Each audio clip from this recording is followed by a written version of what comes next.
C'est la langue de la diplomatie, mais aussi de l'olympisme, c'est d'actualité. Certains disent même que c'est la langue de l'amour. Je parle évidemment du français. Une grande conférence sur la francophonie a eu lieu aujourd'hui à Paris.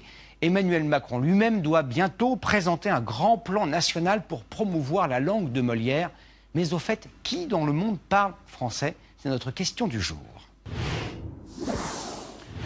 Bonsoir Charlotte Casanova.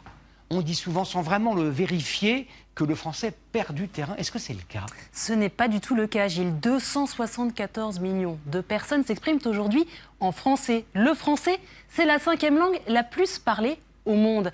Loin derrière le mandarin, c'est-à-dire le chinois, mais finalement pas si loin de l'arabe, de l'anglais ou de l'espagnol. Et d'ailleurs, le français va les rattraper. D'ici 2050, 700 millions d'êtres humains, vous avez bien entendu, 700 millions d'êtres humains converseront dans la langue de Molière. Le français sera alors la 2e langue la plus parlée au monde. Et comment on explique cette tendance des mois et des années à venir? C'est l'Afrique. Sur ce continent, le français est l'une des langues officielles de 26 pays. 150 millions de personnes y parlent déjà le français. Et cela ne va pas s'adoucir parce que la démographie, elle y est très dynamique. D'ici 2050, ce seront 595 millions de personnes qui parleront le français en Afrique. En revanche, en Europe, il y aura de moins en moins de francophones. Notre langue sera principalement une langue africaine.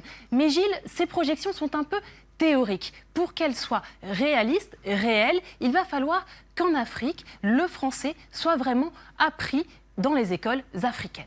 Merci beaucoup, ma chère Charlotte Part.